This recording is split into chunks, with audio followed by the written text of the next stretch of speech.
When examining the current legal troubles of Sean Combs, also known as Diddy, it is crucial to consider his past behavior, as it plays a significant role in the allegations against him. Prosecutors have accused him of engaging in a long-standing pattern of abusive and coercive behavior, particularly toward women. According to these allegations, Diddy used violence, threats, and manipulation to control and exploit individuals.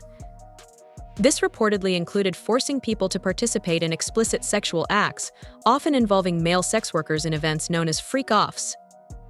The accusations against Diddy are not limited to isolated incidents. Instead, they suggest a pervasive and systematic approach to his misconduct over the years.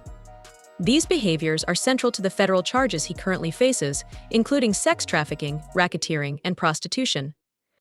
At the heart of these charges is the allegation that violence and coercion were tools he regularly employed to maintain control and dominance. Obviously, when we talk about Sean Diddy Combs and his current legal troubles, there is a large conversation about his. As the case moves forward, a major question arises about how much of Diddy's past actions will be admissible as evidence in his upcoming trial, scheduled for May 2025. The scope of the trial will determine whether it focuses solely on the current charges or includes a broader examination of his history of alleged misconduct.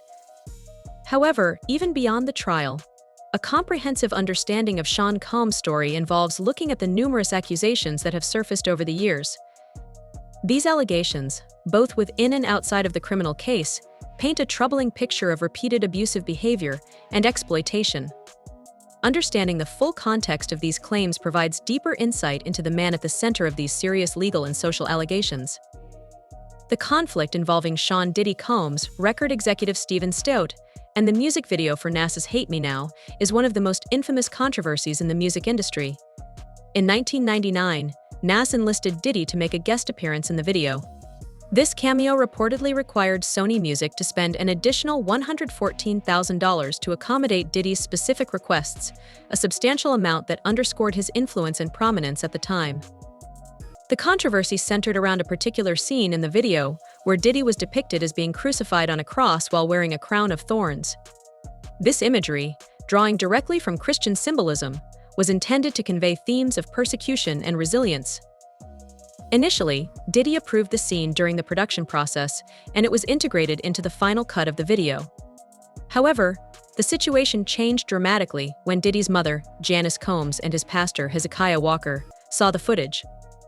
Both were deeply upset, viewing the depiction as blasphemous and offensive to Christian beliefs. Their reaction reportedly led Diddy to reconsider his position on the scene. In response, Diddy called Steven Stout, the executive overseeing the project, and demanded that the scene be removed from the video immediately. Diddy was adamant, reportedly repeating his demand to delete this scene to ensure it would not make it to the final release.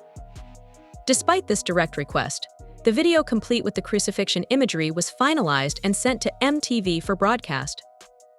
When the video aired, it sparked widespread attention, but Diddy was furious. He felt betrayed by Stout, believing that his explicit instructions had been ignored. The situation escalated to a personal confrontation between Diddy and Stout. According to reports, Diddy physically confronted Stout at his office, allegedly striking him with a champagne bottle and leaving him injured. The incident drew significant media coverage and highlighted the intensity of the fallout. The conflict eventually led to a lawsuit filed by Steven Stout against Diddy, seeking compensation for the injuries and damages. The lawsuit was later settled out of court, but the controversy left a lasting mark on the industry, sparking debates about creative freedom, cultural sensitivity, and the balance between artistic expression and personal beliefs. It remains a notable example of how tensions in the music industry can spill over into public and legal arenas. The controversy escalated further when Pastor Hezekiah Walker, having voiced his strong disapproval of the crucifixion imagery in the Hate Me Now video, reportedly contacted Steven Stout directly. Walker urged Stout to remove the scene, echoing the sentiments of Diddy and his inner circle. However, Stout claimed he lacked the authority to make such changes to the video, as decisions of that magnitude required approval from higher-ups, including the production team or Diddy himself. Despite the objections, the video was released to the public with the controversial crucifixion scenes still included. This immediately sparked backlash, and the reasons for the scene's inclusion became a point of contention. Some speculated that it was left in intentionally to generate controversy and media attention, which was often a tactic in the entertainment industry to drive buzz and viewership. Stout, however, maintained that he never received clear instructions from Diddy or Bad Boy Entertainment to make any edits. When the video aired, Diddy was reportedly furious. According to Stout, Diddy called him in a rage, screaming and blaming him for the decision to release the unaltered video. The heated phone call ended abruptly when Diddy hung up. Shortly afterward, Stout received another call, this time from a Bad Boy Entertainment executive, warning him that an angry Diddy was on his way to confront him in person. Just minutes later, CCTV footage reportedly captured Diddy and several associates entering the New York office of Universal Music Group, where Stout worked. According to Stout's account, Diddy barged into his office and immediately attacked him, starting with a punch to the face. The altercation escalated when Diddy allegedly grabbed a telephone and used it as a weapon to strike Stout. As the situation spiraled out of control, Stout claimed that Diddy's associates joined in the assault, further escalating the violence. The incident was dramatic and left Stout physically injured. It became a high-profile story in the entertainment world, showcasing how a creative dispute over a music video could lead to personal confrontations and physical altercations.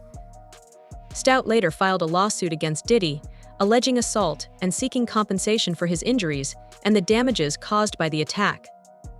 The case was ultimately settled out of court, but the incident left a lasting mark on the industry and solidified the Hate Me Now controversy as one of the most infamous events in hip-hop history.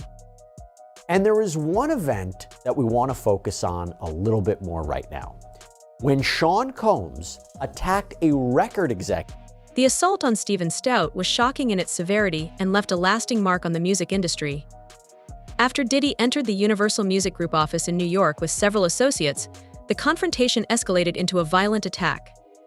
Stout, who had been at the center of the controversy over the Hate Me Now video, became the target of a sustained and brutal beating. Witness accounts and Stout's own statements reveal the extent of the violence. Diddy initially punched Stout in the face, but the attack didn't stop there. He struck Stout with a telephone, and his associates reportedly joined in, kicking and punching him repeatedly. The violence continued as they overturned Stout's desk and threw chairs around the office, completely destroying the space.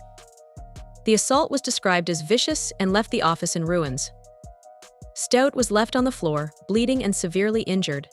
He later described the ordeal in an interview with the Los Angeles Times. He recounted lying there, his jaw and head swollen, unable to move one of his arms. The pain and shock of the incident left him traumatized. He described feeling a mix of emotions: anger, fear, embarrassment, and sadness. Stout characterized the assault as a near-death experience, saying, "The only reason I'm not dead is because they missed."